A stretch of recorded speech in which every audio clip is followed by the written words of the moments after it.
Bienvenue à tous sur ma chaîne Cinémagique. Et aujourd'hui nous allons parler de quoi? De Kung Fu Panda 3, dernière production de DreamWorks avec leurs sagas telles que Shrek ou Dragon. En ce qui me concerne, le film est vraiment pas mal. On en prend plein la vue, l'animation est à la pointe. On a des pétales d'or dans les yeux qui papillent à la fin du film. Alors ce qui est intéressant, c'est la manière dont ce film rejoint le premier, où l'on avait Tai Lung, disciple de Shifu, qui faisait un parcours pour affronter Po. Ici on a quelque chose de similaire, mais par rapport à Oogway la tortue. C'est un peu la même intrigue, mais pas à la manière de Star Wars 7 et 4. Chaque film se boucle en lui-même, mais peut aussi se superposer aux autres, comme si c'était des couches supplémentaires d'une même souche. Un peu à la Inception, avec les différents niveaux de rêve, de conscience, de questionnement. On peut aussi les voir séparément, mais également dans un ensemble, comme un tout. On a un sentiment d'accomplissement avec Po. Il n'est plus qu'une simple représentation du guerrier dragon, il en devient le fondement. Dans cet opus, on revient aux origines, en reprenant ce que le premier avait planté, en l'amplifiant et en répondant aux questions de base. C'est un retour aux sources, par l'interrogation du guerrier dragon, l'histoire d'Oogway, celle des pandas, de l'individualité propre à chacun. Comme au début du film où l'on dit qu'il faut se confronter à de nouvelles choses pour grandir. Et ce n'est qu'en allant chercher plus profondément, puisant en soi, que l'on consolidera son identité, faisant jaillir vers l'extérieur son potentiel. Comme l'on fait éclore la jolie fleur de Lotus, j'ai envie de dire. La fameuse marque de PQI à l'époque. Je sais pas si ça existe encore d'ailleurs. Alors après avoir vu la dernière image du second opus, j'ai trouvé que ça manquait un peu d'envergure dans les révélations, ou dans ce que l'on fait du père. On revoit également un souvenir du passage dans le second, ça aurait peut-être été plus intéressant de découvrir un nouveau passage. Alors sinon on découvre la famille Panda avec un père complètement déjanté, et une rivalité paternelle auquel je m'attendais vraiment pas. Ça faisait une sorte de sous-intrigue, toujours en restant sur l'idée de l'origine et de la place de chacun au sein d'un ensemble. On rit pas mal avec ces pandas. Il y a la vieille dame qui s'en prend plein la tête, la petite qui prend Tigresse pour une poupée, les roulades de pandas sur la montagne, l'autre qui fait des câlins à tout bout de champ. Il y a aussi pas mal de références au premier avec le rouleau qui est vide, la prise du doigt bouché, les nouilles qu'apporte le père de Po, ou même avec son père, donc Li Chan qu'on découvre, quand il lui fait découvrir le palais de Jade, c'est de la même manière que lui l'avait découvert dans le premier. On retrouve le Po totalement fanat des histoires et des légendes, donc qui s'amuse un peu avec n'importe quoi, qui s'extasie devant tous les objets exposés, et une scène quand Shifu et les autres le découvrent. Quel bordel! Les tronches des personnages à ce moment-là, c'est énorme. Une autre référence, tout le passage où il enseigne le kung-fu aux autres pandas. On remonte au premier volet encore une fois où Shifu découvrait par quel moyen enseigner à Po, grâce à son appétit. Et ici, chacun possède quelque chose qui lui est propre, que le kung-fu met en lumière. Là où Kai se nourrit artificiellement de la force, Po découvre celle qui est propre à soi et la fait découvrir aux autres, de la même manière qu'on lui a enseigné. Au-delà de l'apprentissage personnel, il y a cet aspect par la transmission, les répercussions que l'énergie vitale ou le chi a sur les autres. C'est l'aboutissement du cycle qui se manifeste par un héritier, un disciple ou une communauté. Po devient le cœur d'un ensemble, comme la source vitale d'un royaume qui se cristallise par son accomplissement. On entre dans une nouvelle ère. On a un peu cette idée par rapport aux zombies de Jade, très marrant d'ailleurs, mais c'est ce que projette Kai avec sa mentalité, d'avoir des coquilles vides, sans âme. C'est exactement ce à quoi Shifu a été confronté dans le premier opus face à Tai Lung, où son échec par son enseignement lui a fait se poser la grande question du qui suis-je. Non, ce n'est pas 42 la réponse pour les connaisseurs. Po se trouve en écho à Shifu à se poser cette même question, dépassant son maître pour littéralement atteindre Oogway, la tortue. Il y a une vraie communication, un transfert d'énergie entre les individus, les choses et à chacun des opus. Il y a une grande richesse des personnages secondaires qui prennent l'ascendant sur les 5 cyclones assez inexistants, même si pour ma part j'ai jamais été vraiment fan d'eux.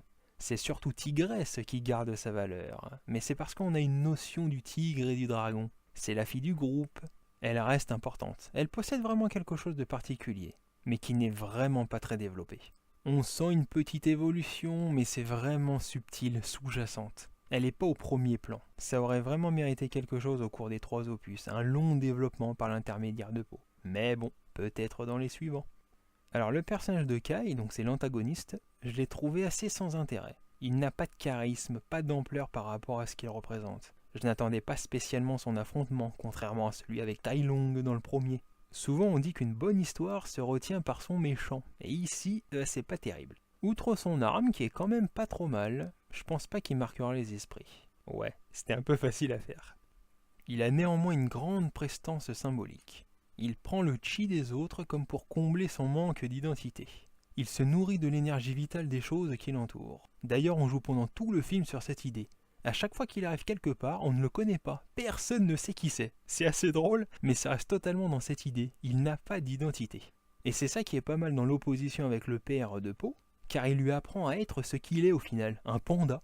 Ça reste dans l'enseignement où l'on n'apprend pas aux gens à être autre chose qu'eux-mêmes. On cherche souvent l'origine de notre être, car c'est souvent là-dessus que l'on forge son identité ou ses croyances. La notion d'avoir deux pères dans celui-là ouvre un champ plus vaste. On n'est pas juste notre naissance, mais toutes les marches que l'on gravit au fur et à mesure. À tous les niveaux du film, on retrouve ce questionnement propre à la saga, qui évolue par différentes formes de lecture, comme un caillou jeté dans l'eau. Il y a toute une vague qui s'amplifie tout autour à travers les différents films, qui se font écho les uns aux autres. Il y a une jolie construction scénaristique. On ne tourne pas en rond, on agrandit le cercle. C'est une ascension en spirale. Dans le premier, c'était un guerrier dragon. Dans le second, un guerrier fait de blanc et de noir. Et dans celui-ci, un maître du chi. Au final, 3 manières de définir une seule et même personne. La force du chi semble se réveiller par le lien qui unifie et non ce qui sépare. Il n'y a pas qu'une seule réponse, mais différents aspects diversifiés qui la constituent. C'est similaire à ce que Kai a tenté de faire, de réunir tous les chi en une seule et même entité, mais dépourvue d'âme. C'est le fameux ingrédient secret du premier qui lui manque. Il y a un joli message pour les deux pères, et ça reste dans l'idée de l'unification des deux choses, comme le yin et le yang. Plus on avance, plus on remonte en arrière. C'est vraiment cette idée d'embarquer avec soi son bagage passé, sans le dissocier ou le chasser, mais toujours dans cette liaison, intégration des choses. C'est assez fin, même s'il y a quelques passages forcés, ou des paroles concernant la symbolique qui perdent son charme par le fait de pointer du doigt justement, d'en dire trop vocalement.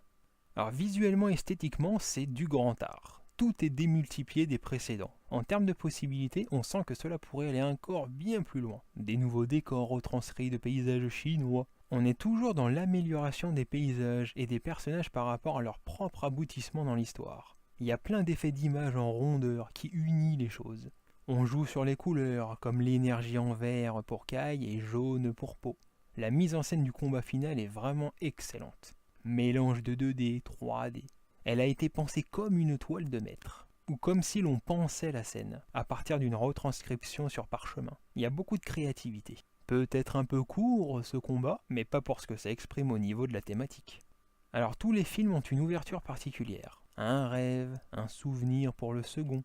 Ce sont des intros en perspective, inabordables dans un premier temps, qui s'étoffent au fur et à mesure que Po gravit les marches. On joue sur cet aspect abstrait pour l'incarner dans la réalité. Dans ce troisième volet, on joue sur l'esprit, définissant le présent par la réunion du passé et du futur. C'est pour cela qu'il y a cet effet de boucle, d'achèvement de la saga. Ça reste fortement occidentalisé, avec beaucoup de clichés.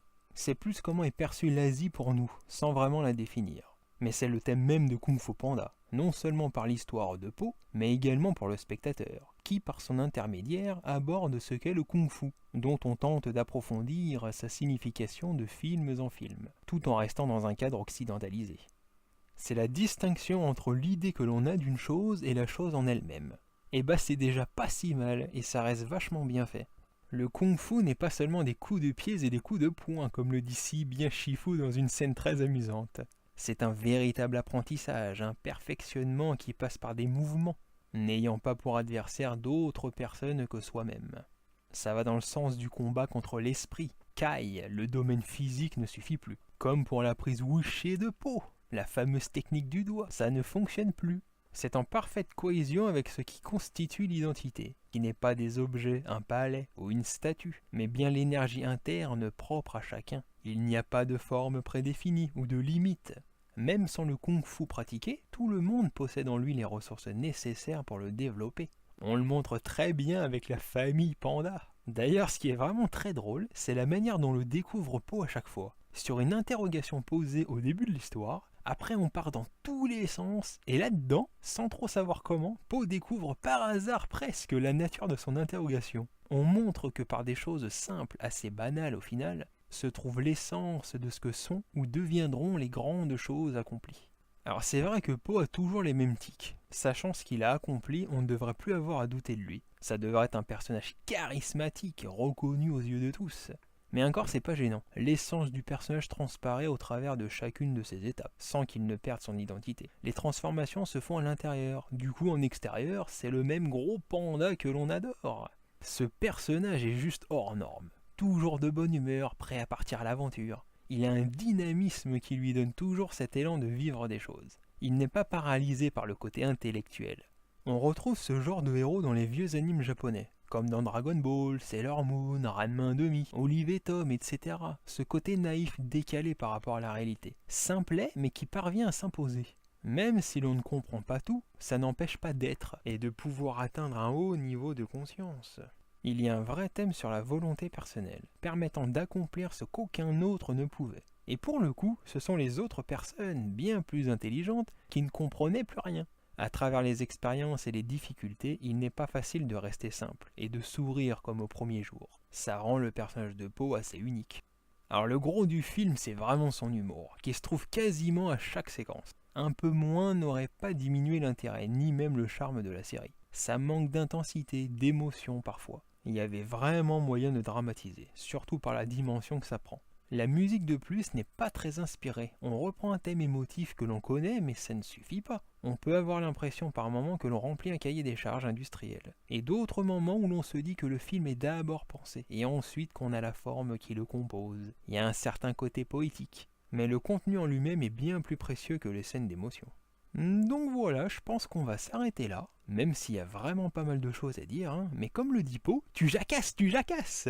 Ah, il y a tous les ingrédients pour faire un bon film. Il y a un sacré travail derrière, beaucoup de références, quelques longueurs qui auraient pu être réduites, d'autres plus développées, mais ça reste équilibré. Et comme le dit Poe, c'est topissime! Quant à moi, je vous dis à bientôt, continuez à voir des films, et que la magie soit avec vous.